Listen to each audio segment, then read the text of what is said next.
Tonight, the polls are closed and North Country people certainly were out casting their votes in the 2024 election. Plus, North Country Congresswomen win re-election. Both Elise Stefanik and Claudia Tenney secured their seats for another term. But first, we start with a look at the local numbers for the race for U.S. President between Donald Trump and Kamala Harris.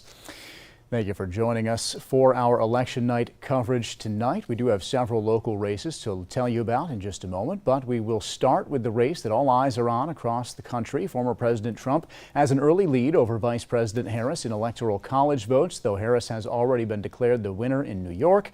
Now, here in the North Country, Donald Trump continues to have strong support from voters in the Tri-County area. Here you see he's got about 54% of the votes in Jefferson County and 45% for Kamala Harris. Meanwhile, in the race for Congress, both North Country seats are up for grabs tonight. Republican Congresswoman Elise Stefanik is up against Democratic challenger Paula Collins. With early voting in and about 42% of the race counted, Stefanik has 60% of the vote over Collins' 40%. And Republican Congresswoman Claudia Tenney, challenged by Democrat David Wagenhauser. Tenney, similar results for her, 58% of the vote to 42% for Wagenhauser. Fewer votes in this race, though, about 29%. With more on the congressional races, we're joined by 7 News reporter Thomas Caffarella in studio tonight. Thomas, where are the Congresswomen spending their election nights? Garrett, of the 2 women who represent the North Country in Congress, one is in her own district, the other is not. Elise Stefanik represents the 21st Congressional District, a district that includes all of St. Lawrence, Lewis counties, and then parts of Jefferson County. The district then extends over to the capital region of the state. Stefanik first took the seat in 2015 and was the youngest woman ever to be elected in Congress. And this year, in years past, Stefanik has celebrated her elections in the Albany area, in Queensbury. Tonight, though, Stefanik is not in the 21st Congressional District. It is believed she is with former President Donald Trump at Mar-a-Lago in Florida. Stefanik is running against Democratic candidate Paula Collins, who is in Potsdam tonight. Meanwhile, celebrating the win in Oswego is 24th Congressional District Republican incumbent Claudia Tenney. She hosted a get-together with supporters. Also, in the last 15 minutes of her campaign, she sent out an email claiming a decisive victory over Democratic candidate David Wagenhauser. The 24th Congressional District includes the city of Watertown and other counties which run along Lake Ontario and into the Finger Lakes region. Earlier tonight, in Oswego, we heard from Congresswoman, and she talked about her desire to continue to help small businesses. And really, the foundation of our communities are our small business community, and they're the ones that actually provide the jobs, provide our great quality of life, help our charitable organizations, everyone, and it's really just so important that we keep them going. Easy roads to victory tonight for North Country representatives Claudia Tenney and Elise Stefanik. Garrett, back to you. All right, Thomas, thank you. Statewide, New York voters had a choice to make on amending the state's constitution. Called the Equal Rights Amendment, it would expand the list of people receiving civil rights protections in the state. Now, opponents of the amendment say it is a political move by Democrats that will lead to more lawsuits. Here you see 71% of New Yorkers in favor of this amendment. Only 37% of votes cast have been counted so far, but this race has been called by the AP. It looks like the amendment will go through. Well, there are 5 races for North Country seats in the state legislature tonight, all uncontested, however. In the state Senate, Dan Steck will keep his seat in the 45th district, as will Mark Walczyk in the 49th district. Both are Republicans. Meanwhile, in the state assembly, Scott Gray keeps the 116th district, Ken Blankenbush keeps the 117th, and Will Barclay keeps the 120th. Barclay is from the Pulaski area, but he is the Assembly Minority Leader and does spend a good amount of time working here in the North Country. A couple of those assemblymen are here in Watertown tonight. 7 News reporter Lexi Bruning is with them at the Italian American Club in Watertown, where she joins us live now. Lexi. Hey Garrett, there's still quite a bit of people here at the Italian American Club in Watertown. The Jefferson County Republicans are here, keeping a close eye on the national race, some of the local races as well. I'm joined now by Assemblyman Ken Blankenbush. Ken, you are running unopposed, so you don't have any challengers. Going on for another term, what are some of your priorities going into next year? Well, when we're getting ready to go to Albany's going to be a challenging year. There's some things that or carried over from last year that I'm concerned about. One of those things affects my district in Lewis County, and that's the Kraft Heinz plant, and it's called the packaging bill. Well, that's what I call it. And the packaging bill will stop the single cheese for being wrapped in those plastic containers that we all know what the singles are. That's a major product that they in Lowville do. The second thing is the cheese,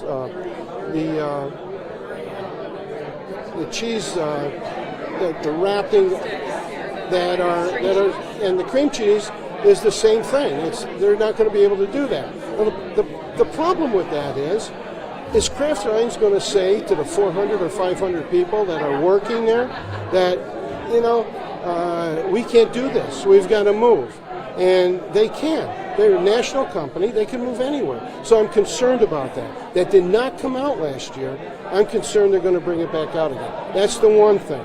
But the green light bill is another thing that with Senator Stack, and I was up in St. Lawrence County, the green light bill is something that is allowing immigrants to come across that border. If you would see the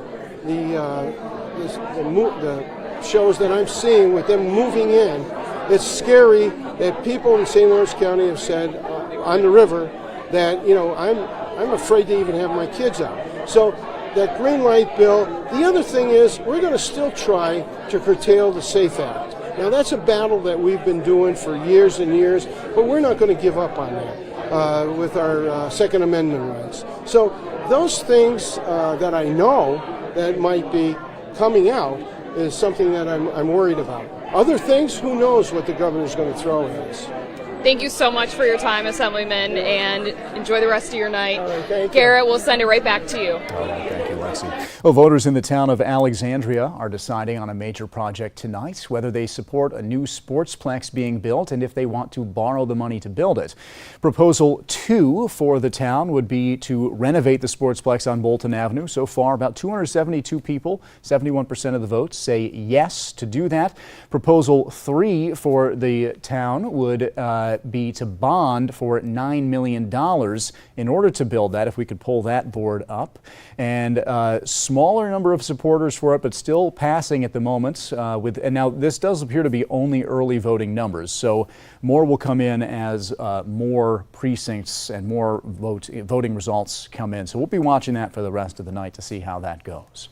Democrats in St. Lawrence County have been watching the results come in from Potsdam tonight, including Paula Collins, who's running for Congress against Elise Stefanik. 7 News reporter Chad Charette joins us live from Potsdam. Chad, what's been the mood there tonight? Thank you, Garrett. I'm here in Potsdam, joined by Paula Collins, who's running against Elise Stefanik for New York's 21st Congressional District. Paula, thanks again for being here with us. Oh, it's my pleasure. So, how are we feeling? How are you feeling right now tonight? Well, the numbers are coming in, and we have 3 ways to win. One is that we get our ground game going, which is, I think, what we've done a good job of doing.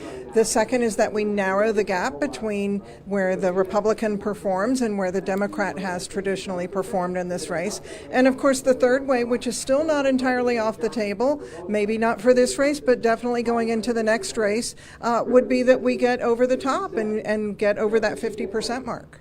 On the topic of going into the next race, one thing that you've mentioned is that as a candidate, you're in here for the long haul.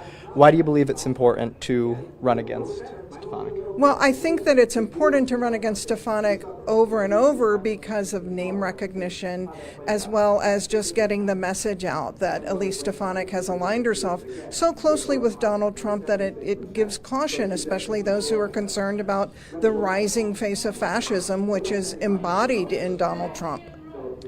So, personally, do you believe that you have run a good campaign? Are you satisfied? I'm very happy with the campaign that I have run and that my team has run and that the volunteers have run. And I look forward, as I say, to narrowing that gap. And as I say, it's not off the table that we could get over that 50% mark. So now as the night continues, what words do you have for your voters? Hang in there, and we are accomplishing our goals, and the race for the midterm starts November 6th. Just to clarify, you do plan to continue running? 100%, yes. I will be announcing my race for the midterms November the 6th. And one other thing that everyone's thinking about right now is the presidential race. How are you feeling? Cautiously optimistic. It's early in the night, and of course, as we've been hearing, there have been some polls that have had to go into extended hours. All right. Thank you so much, Paula Collins.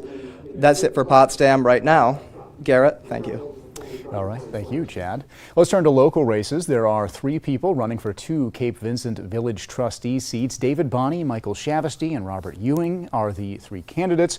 As you see right now, pretty tight race with early voting the only results counted. Just a few votes separating each of these men. We'll be following this into the night. Moving on to the race for Carthage Village Justice, incumbent Richard Mushtair with 66 votes to 48 for Peter Kelly. Again, only early voting, so we'll be following this. In St. Lawrence County, 1 seat is up for grabs on the Fine Town Council. No results to report for this tonight, so we'll be watching that. And for Herman Town Council, Harold Blandon versus Bruce Bigelow. We'll have more results as they come in. In Messina, 4 people running. You'll see these. No results in this one either, so again, more to watch tonight. In Adams, there was only 1 name on the ballots. That was Craig David, but he is facing a write-in challenge by David Broadbent. Both of these men are currently members of the village board. Right now, write-in votes leading the way, but that could include other people besides David Broadbent. So this is one that won't be decided tonight. It'll be required more time tomorrow or later in the week for this one to be decided. In the town of Russell, there are 2 propositions to discuss. Both extend the terms of town officials. The town highway superintendent term, we're expanding that from 2 to 4 years, and no votes for this one. I assume there'll be no votes on the next board. Let's see that. Proposition 2 for them. Again, no votes. And this is a wrong board for you from our testing. We'll have that updated for you later. The other one would be to extend the term of the town clerk from 2 to 4 years. And again, no results in that yet. Well, let's take a break from politics. Turn to John Kubis in the Weather Center. John, what's our election night forecast look like? Looking rather quiet, Garrett. Rather mild outside, too. We got so close to tying a record high earlier today. Got up to 76 degrees, missing the record high by 1. It just speaks to how mild it is. Keeping it warm tonight and also tomorrow as well. I think we'll be in the mid to upper 60s during the course of the day tomorrow. So no 70s, but hey, still temperatures well above average for the time of year. Showers becoming more likely after midnight tonight. Think tomorrow morning heading out the door on your way to work or school. And then it looks like a big cool down heading our way for the end of the week and also for the upcoming weekend. I think we'll be a little bit closer to where we ought to be for the time of year. All right, let's check the maps. First weather brought to you by Doors Plus and Adams Center. All is quiet, and that'll be the case tonight for the most part anyways. So we'll time out that rain for you. We'll also track those temps too here in a few. Let's send it back over to you. All right. Thank you, John. Still ahead, we'll update the presidential race, including a look at how the rest of the state voted. Stick around for that. From the North Country's news station, you're watching 7 News Tonight with Garrett Domblewski. Tonight's weather with John Kubis. And your North Country sports with Mel Bussler.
Welcome back to our election night coverage. Let's update you on the race for president. Nationally, former President Donald Trump has quite a large lead with the electoral votes, but the popular vote here, about 6% difference, 5 million votes or so separating the two. Still very early in this race, so a lot to count. Let's see how the presidential race is playing out in New York State, and this is still national results. Let's see if we can get the state results up. The race has already been called by the AP for Kamala Harris. You can see she's got about 60% of the vote to Donald Trump's 40%. It's no surprise with how heavily the state leans Democrat.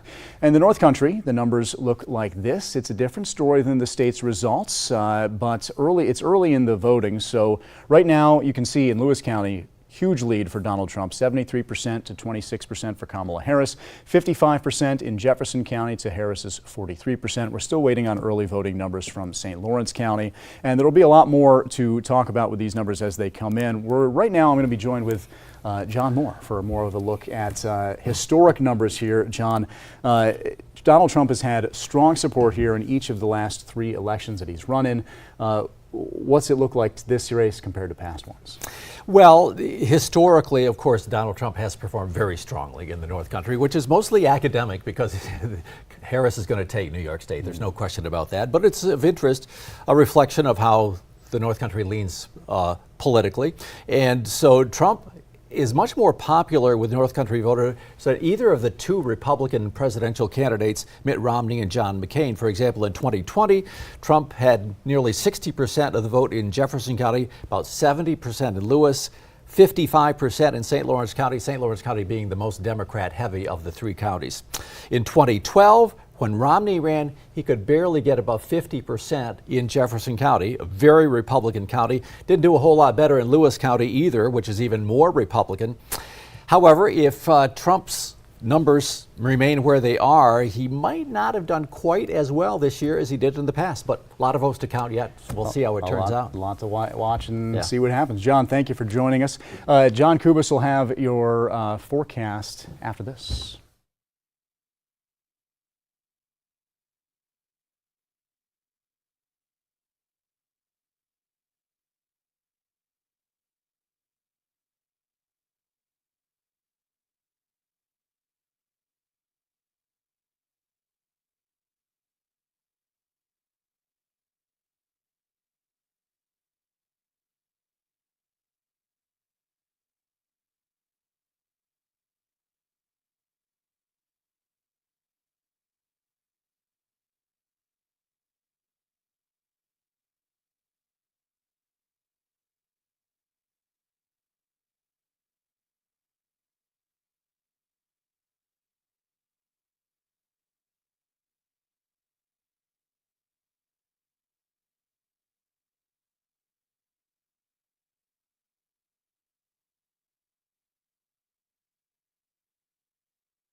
Now, tonight's weather.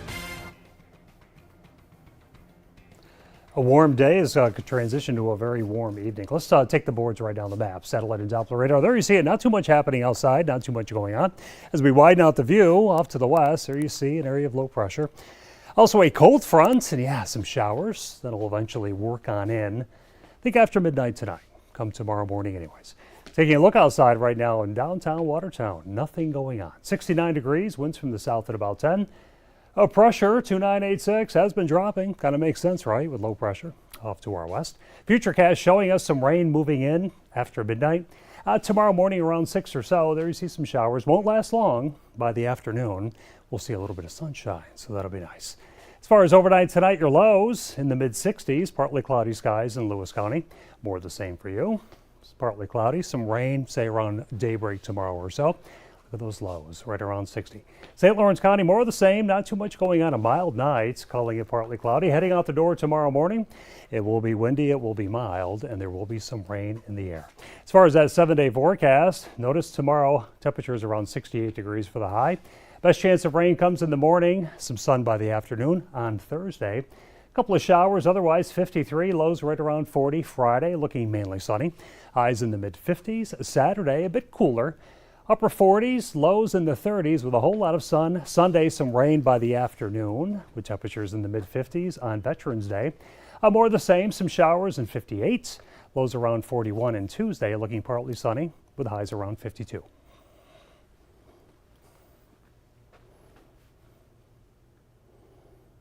That's it for now. That's all I have for now.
Thank you for joining us for election night coverage tonight. We're simulcasting now on Fox and CBS. So for the folks that have been watching us on Fox, thanks for sticking with us. For the folks on CBS, thanks for joining. We're prepared to call the election tonight for the North Country's 2 congressional seats. Elise Stefanik with 61% of the vote. She is the incumbent Republican in the district for New York 21.